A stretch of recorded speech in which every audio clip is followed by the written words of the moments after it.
All right, welcome back, everyone. So up next, we have two of our incredible trainees. So first up, we have Jaskarn Dhaliwal, who will be presenting on characterizing domestic violence and probable brain injury in Canadian South Asian women, a survey.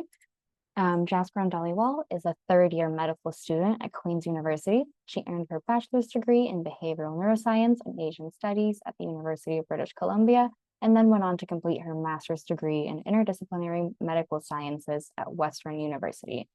Jaskarn's research interests are driven by a passion for equity-centered research and intimate partner violence-related brain injury. So with that, go ahead. Hi, everyone. I'm just going to share my screen. Hello, everyone. My name is Jaskarn, and I am a medical student at Queen's University. Today, I will be sharing my project called Characterizing Domestic Violence and Probable Brain Injury in Canadian South Asian Women, a survey. This study was supervised by Dr. Paul Van Donkler, Dr. Malhotra, and Dr. Adhikari, all from UBC. Before I begin, I'd like to acknowledge that this project is possible due to funding provided by the Department of Women and Gender Equality and an anonymous donor, and there are no conflicts of interest. As you may all know, 1 in 3 women experience intimate partner violence in their lifetime, and research has shown that of these women, up to 92% may experience signs and symptoms of brain injury itself.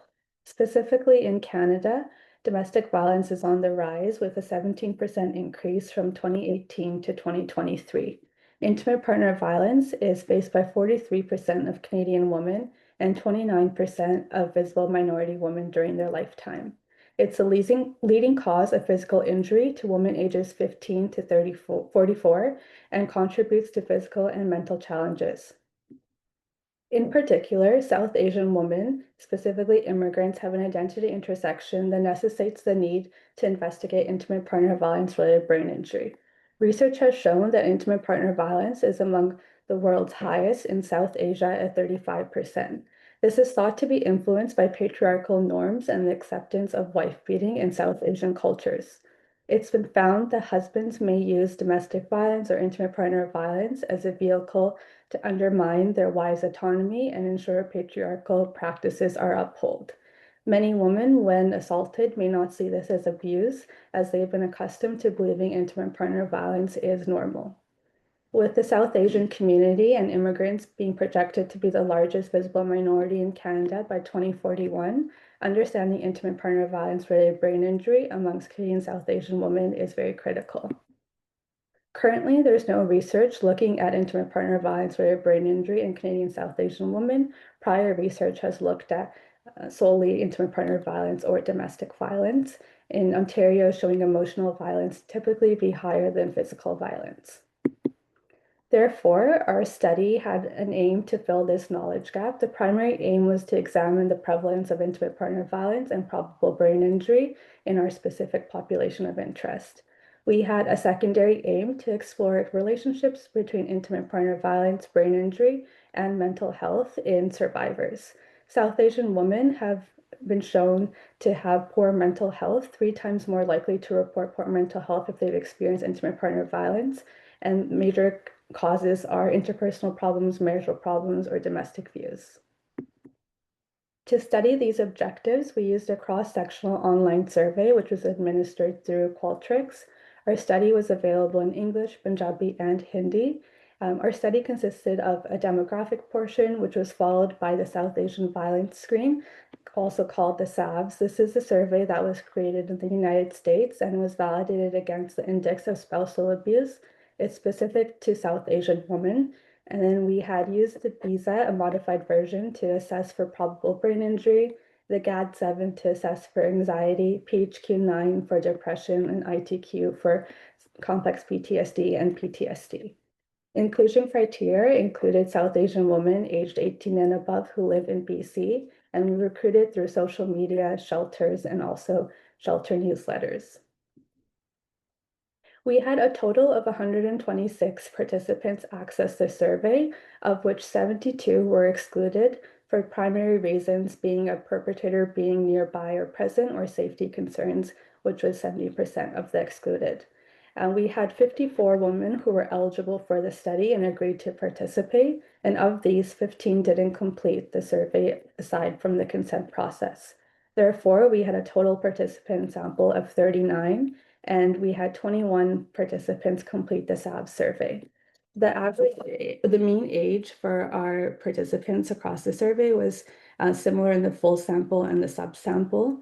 The most common highest level of education across both samples was certificate or bachelor's and above, and most participants in the survey were either first or second generation Canadians. In the full sample, 41% of participants were born in Canada, whereas in the subsample, 52% were born outside of Canada. Most participants were either married or in a relationship. However, we did have quite a few participants who didn't respond or did not want to disclose to many of our responses. And in the full sample, 30% of participants were in a relationship for less than 5 years, while in the subsample, 47% were in a relationship for more than 5 years. Of the 22 participants who responded to violence-related items, 38.46% responded yes to having experienced intimate partner violence. Of these, 60% experienced violence from their husband, which was followed by violence by a boyfriend or another partner at 13%. And as stated before, most experienced violence within the first 5 years of the relationship, but 80% chose to not disclose or respond to this question. Of the 22 participants who responded to the violence portion of the survey, almost all, 21, responded to the SABs. The pie chart to the right of the screen shows that non-physical violence was the most common, which is seen in the blue.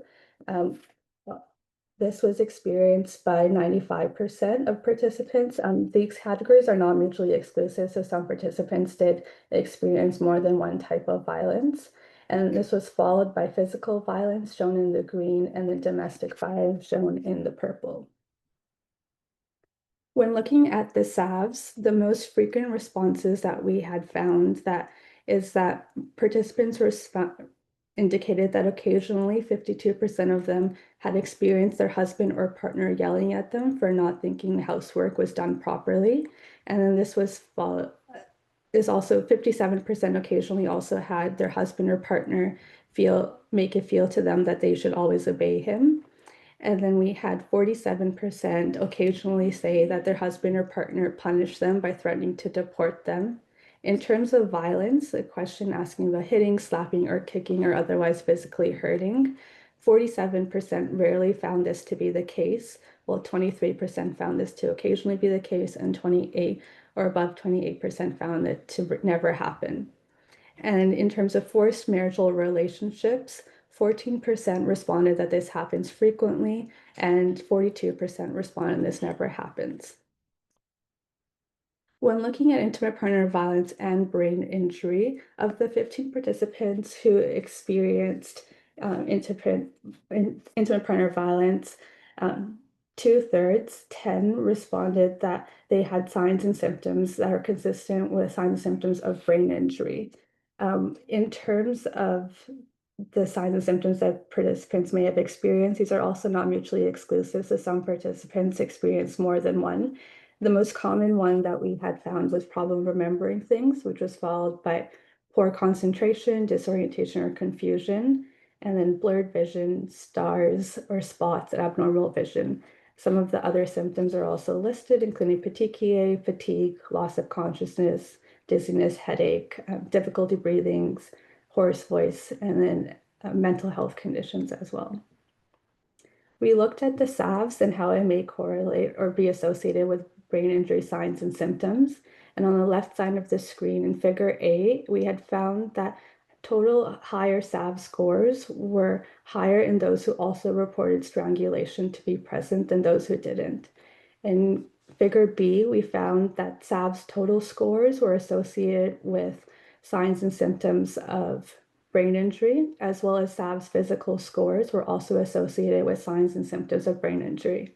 However, as seen in figure D, Non-physical scores in the SAVs had no significant association with signs and symptoms of brain injury. This is suggesting that there may be a relationship between the SAV scoring and brain injury symptoms as well. We also looked at the SAVs and other covariates, specifically mental health. We controlled for age, education, and religion, and we found that GAD-7, a measure of anxiety, scores were higher in those who had higher total SAV scores as well. We also found that lower education attainment, specifically high school, was associated with higher total SAV scores. In conclusion, our study fills a gap in IPV brain injury literature focusing on South Asian women in Canada. It's the first study in Canada to use an IPV screening tool that's specific to South Asian women, the SAVS tool. And overall, our study found that 38% of women in the study had experienced intimate partner violence or domestic violence. This prevalence is a little bit higher than the global average of 30%. It's slightly higher than the Canadian overall at 44, slightly lower than the Canadian overall at 44%, and slightly higher than that reported in South Asia at 35%. Approximately 67% of our survivors reported signs and symptoms of brain injury, which may be due to physical IPV, and these included poor concentration, problems remembering things, disorientation or confusion, and visual changes. Prior research in Southern Ontario and Toronto has found that greater emotional abuse than physical abuse is present among South Asian women. These studies have used the woman abuse, the WAS tool, Woman Abuse Screening Tool. And our study similarly found emotional abuse to be more prevalent than physical abuse. However, physical abuse was experienced by more than half of the sample. Of the sample in our study, 71% were either first or second generation Canadians, suggesting that ideologies and practices from South Asia may be prevalent in South Asians in Canada and immigrants, and possibly influencing familiar practices and intimate partner violence or domestic violence. For South Asian women, stigma and immigration-related vulnerabilities may prevent disclosure of intimate partner violence, suggesting some underreporting. However, it's important to note that the interpretation of the higher rates of intimate partner violence relative to global rates in our study must be done in the context of racialization, isolation, and systemic barriers in Canada, as South Asian women are a minority. In the context of our work specifically, it's important to note that the research doesn't suggest that South Asian communities are inherently oppressive or violent, but rather that South Asian immigrants in Canada may face systemic barriers of seeking support, and this needs to be considered in the context of our study. This data suggests that there's a compounded risk of intimate partner violence due to the intersection of lower education, gender, and migration status. Overall, we recommend that the SAVs be updated to include a question on non-fatal strangulation, as this was shown to be associated with higher SAV scores from our study. And while the SAVs showed higher emotional violence than physical violence, it might be that it's underreporting physical violence, and including the non-fatal strangulation question could have a better understanding of violence in this community. Based on these findings, having the NFS related question is also important, as it's a major risk factor for homicide, and inclusion of it in screening tools is critical. We recommend a larger, potentially nationwide study to be conducted with a larger sample size to gain a better understanding of IPV and domestic violence and brain injury in South Asian women in Canada. Intimate partner violence is often addressed from a Western feminist discourse, and this doesn't consider the way immigrant and ethnic women may be experiencing intimate partner violence and brain injury. Therefore, it's vital to understand and consider cultural impacts, resilience, and minority women's perceptions in both research and healthcare to better aim them. We hope that this study is a stepping tool that leads the way to further research to provide better healthcare for women of South Asian communities and also other immigrant cultures. I'd like to acknowledge UBC and all of my supervisors for this project, as well as SOAR and the Progressive Intercultural Community Services for helping support this project and helping recruit women for this study. And that's the end of, these are some references from the presentation. I welcome any questions. Thank you so much. That was a really incredible presentation with such important words, really expanding our knowledge of IPV brain injury to the unique experiences of South Asian women in Canada. We are running a bit low on time, but I just have one question to sort of wrap this up. So we have a lot of researchers and clinicians in the room. So I just wanted to know if you have any thoughts on what are some steps that we can all take to provide better clinical care and design studies that incorporate what you talked about, cultural impact, systemic barriers, and minority women's perspectives. I think that's a really good question. In terms of research, it'd be important to ask questions that do consider the different experiences of culture, such as like using tools that are relevant to different communities, such as the SAVs. And then for clinicians, I think it's important to have a good social history and understanding of where your patients are coming from. So understanding if they are new to this country, if they've been here for more generations as well, and then having an open relationship. We did look at help seeking, and some patients went to their family doctor for help, and overall it was positive. But there's always stigmas associated with different communities. So it's important to see where a patient and a participant is to meet them where they are. And we have one final question in the chat that I'll squeeze in. So did you face any barriers with women being open about their experiences? Yes, so a lot of the women in our study chose either not to disclose or not to respond to many of the questions. We kept that as an option because we wanted people to feel comfortable. But I think even though it was an online survey and there was anonymity, there is still the worry for participants that maybe it wasn't as anonymous. And we suggest that maybe one-on-one interviews may be better so they can know who they're talking to. And that might make women more comfortable and less of a barrier in getting an understanding in this population. All right. Thank you so much.